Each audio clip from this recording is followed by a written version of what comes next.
السلام علیکم، کیسی ہے میری یوٹیوب فیملی؟ امید کرتی ہوں آپ سب لوگ ٹھیک ٹھاک ہوں گے، خوش ہوں گے، اور جو کوئی میرے بہن بھائی پریشان ہیں، بیمار ہیں، اللہ پاک سے دعا اللہ پاک ان کو صحت اور تندرستی عطا فرمائے، آمین۔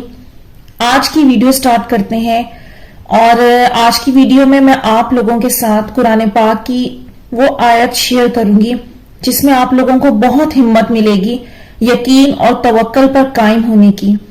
وہ لوگ جو دعا کرنے کے باوجود بھی، اللہ سے مانگنے کے باوجود بھی، اس کو راضی کرنے کے باوجود بھی پریشان ہیں، وسوسوں میں ہیں، انشاءاللہ آپ لوگوں کو ضرور ہیلپ ہوگی۔ اور مایوسی سے ریلیٹڈ آپ لوگوں سے یہ کہنا چاہوں گی، مایوس کون لوگ ہوتے ہیں؟ جنہیں ایمان نہ ہو کہ اللہ ان کے لیے کچھ کرے گا۔ وہ جس حال میں ہیں ہمیشہ اس میں رہیں گے۔ نعوذ باللہ، یہ آپ اپنے ساتھ بہت بڑا ظلم کرتے ہیں، کیونکہ کلام الہی میں تو ہمیں کہیں سے بھی مایوسی کی ایک بات نہیں ملتی۔ ہاں، آزمائشوں کا ذکر ضرور ہے، وہ خدا خود کہہ رہا ہے ڈیفیکلٹ ٹیسٹ کے بارے میں، لیکن ساتھ ہی اس رب نے مدد کے طریقے بھی بتا دیے ہیں۔ تو پھر مایوسی میں جانے کا قصور کس کا ہے؟ سارا مسئلہ تب شروع ہوتا ہے جب انسان اس دنیا کو سب کچھ سمجھ لیتا ہے اور اس بات پر یقین نہیں کرتا کہ ایسی مشکلات آئیں گی جن کی بالکل سمجھ نہیں آئے گی، قربانیاں بھی لی جائیں گی، کبھی دعاؤں میں دیری پیدا کر کے، کبھی پسندیدہ چیزیں لے لی جائیں گی جن کا ملنا اب شاید ممکن بھی نہ ہو۔ غم کے دورانیے طویل بھی ہو سکتے ہیں، زیادہ عطا کر کے بھی آزمائے گا۔ بس ساری بات ہے اس کے نظام کو ماننے کی اور سمجھنے کی۔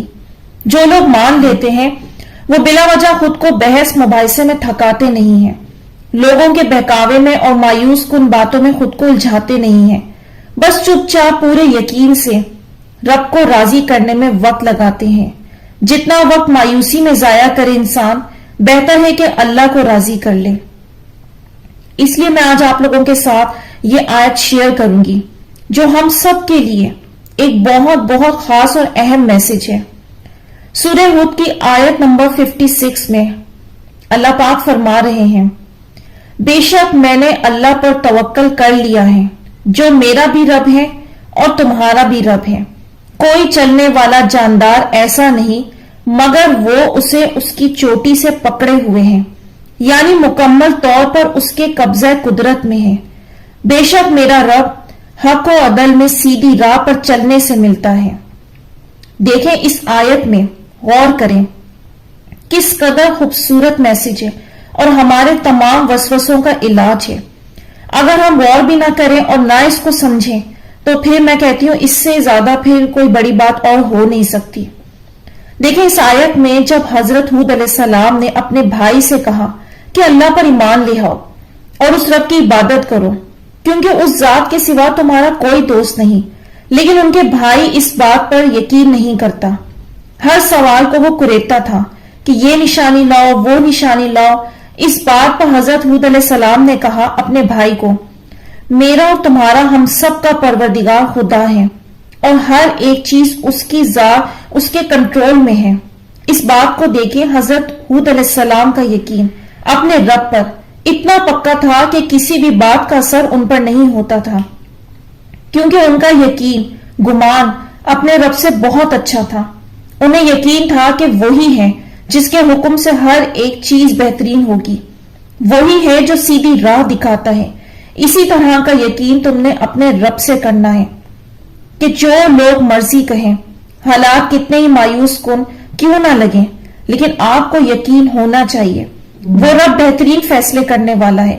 اب دیکھیں اس واقعے اور اس بات سے ہمیں یہ بھی سمجھ آتا ہے کہ اللہ پاک نے بھی قرآن پاک میں کہا ہے، کیا تم لوگ میری نشانیوں پر غور نہیں کرتے؟ اللہ پاک کبھی پہاڑوں کی مثال دے رہے ہیں، کبھی دریاؤں کی مثال دے رہے ہیں، آسمان کے بارے میں بتا رہے ہیں کہ انسان اگر ان سب باتوں پر ہی غور کر لے گا تو اسے سمجھ آئے گا کہ واقعی یہ ہمارے بس کی بات نہیں ہے ایسی تکلیف۔ تو پھر یہ کیسے ممکن نہیں ہے کہ میری دعا بھی کوئی سننے والا نہیں ہوگا؟ جب کوئی بنانے والا ہے، نظام چلانے والا ہے، تو وہ دعاؤں کا بھی تو سننے والا ہے۔ اب ہوتا کیا تھا، پیغمبر نشانیاں لے کر آتے تھے، میسیجز لے کر آتے تھے، اس کے بعد بھی لوگ کہتے تھے یہ نشانی ظاہر کرو، وہ نشانی ظاہر کرو، اور معجزات دیکھنے کے باوجود بھی